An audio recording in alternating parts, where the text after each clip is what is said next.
ஐந்தாம் தமிழர் சங்க நேயர்கள் அனைவருக்கும் வணக்கம். இன்று மே 18,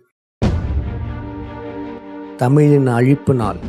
போரில் இறந்த எம் மக்களுக்கான நினைவேந்தல். போரில் இறந்த எம் இரத்த உறவுகளே, தூய தமிழனின் நல்லாட்சியையும் தனித்தமிழீழத்தையும் உங்களின் ஆசியுடன் அடைவது உறுதி. எந்த ஒரு சுய விருப்பு வெறுப்புமின்றி தூய தமிழ் தேசியத்தினால் இவ்வுலகை தூய்மைப்படுத்துவோம்.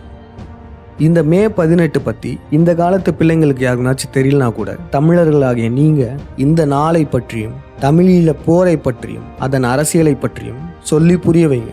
இந்த இன அழிப்புக்கு முழு முதற் காரணம் இந்த உலகை ஆளும் பிண்டாரிகள் தான். ஆனாலும் எக்காரணத்து கொண்டும் இந்த திராவிடத்தை மறந்துடக்கூடாது.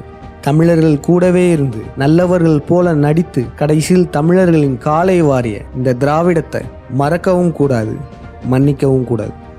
அந்த காலத்தில் எப்படி இந்த திராவிடம் யூத பிராமணர்களுடன் சேர்ந்து தமிழர்களுக்கு குழிப்பறிச்சதோ அதே வேலையை இப்பயுமே மறைமுகமாக செஞ்சுட்டு தான் இருக்கு.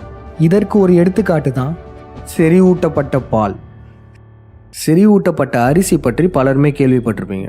இந்திய ஒன்றிய அரசு இந்த செறிவூட்டப்பட்ட அரிசிக்கு அங்கீகாரம் கொடுத்துருக்கு, அது எல்லாருக்குமே தெரியும். ஆனால் இப்போ தமிழ்நாடு அரசு செறிவூட்டப்பட்ட பாலை நம்ம விநியோகம் பண்ண போகிறோன்னு சொல்லியிருக்காங்க. இந்த செறிவூட்டப்பட்ட அரிசி, செறிவூட்டப்பட்ட பால் இதெல்லாம் என்ன பண்ணுறானுங்களா, எக்ஸ்ட்ராவாக ஊட்டச்சத்துக்களை சேர்க்குறாங்களாம், விட்டமின்ஸை சேர்க்குறாங்களாம். இதனால் மக்களுக்கு உடல் நலம் சீராக இருக்குமா. நம்ம ஆட்சி செய்பவர்களுக்கெல்லாம் நம்ம மேலே அவ்வளோ அக்கறையா என்ன? தோராயமாக 20-30 ஆண்டுகளில் தான் மக்களுக்கு அதிகப்படியான நோய்கள் வருது. குழந்தைகளுக்கெல்லாம் டயபெட்டிஸ் வருது, இளைஞர்களுக்கெல்லாம் ஹார்ட் அட்டாக் வருது, தெருக்கு தெரு ஃபர்டிலிட்டி சென்டர்ஸ் வந்திருக்கு. இதுக்கெல்லாம் யார் காரணம்? இந்த பிண்டாரிகள் தான்.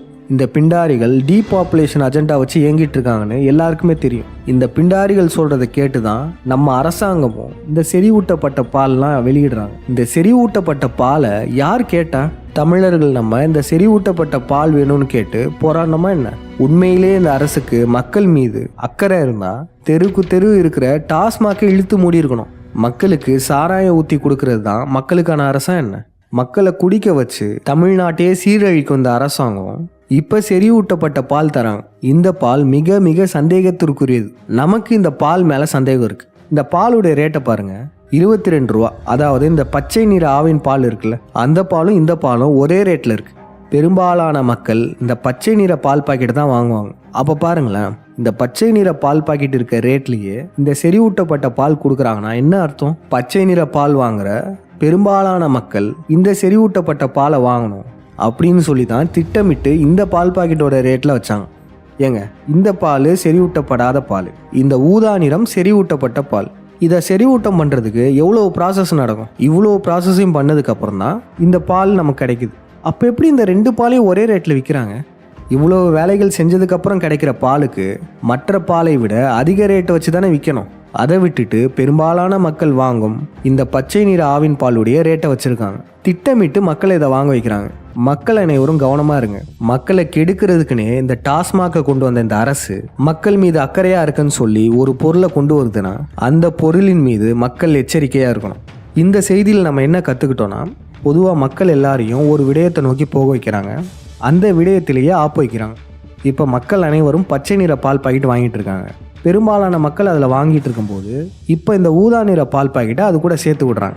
மக்களுக்கு நல்லது பண்ணுற மாதிரி பண்ணிட்டு அதில் ஒரு பெரிய ஆப்பு வைக்கிறாங்க. அந்த காலகட்டத்தில் திராவிடம் கூடவே இருந்து குழிப்படுத்துது.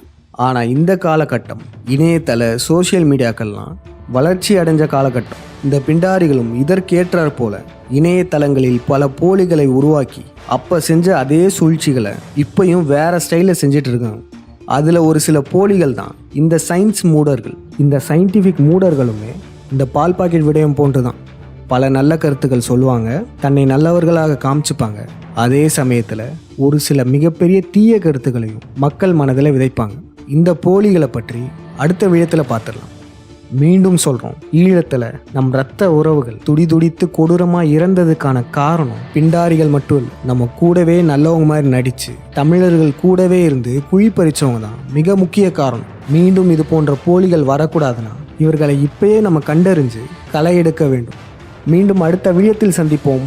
நன்றி, வணக்கம். இப்போ நமக்கு வர்ற சாக்லேட் இருக்கு இல்லைங்களா, அந்த சாக்லேட்டுக்கு தேவையான சிஸ்டின் எங்கேருந்து எடுக்கப்படுதுன்னா மனிதனோட முடியிலேருந்து தான் எடுக்கப்படுது. திருப்பதியில் பக்தர்கள் கொடுக்கக்கூடிய முடியில் பெரும்பான்மையான முடி சாக்லேட் தயாரிப்பு நிறுவனங்களால் தான் வாங்கப்படுது. எடுத்து பார்த்துக்க சொல்லுங்கள். திருப்பதியில் நீங்கள் கொடுக்குற முடி நீங்கள் சாப்பிட்ற சாக்லேட்டில் தான் இருக்குது. ஆனால் மக்களுக்கு அது தெரியுமா? நம்ம எப்பயுமே ஒரு விஷயத்த சொல்லும்போது, ஒரு கான்ஸ்பிரசியை நம்ம பேசும்போது முழுசாக பொய்யா பேசிட்டா அதை கண்டுபிடிச்சிடுவாங்க. கொஞ்சம் உண்மையை கலந்து பேசணும்.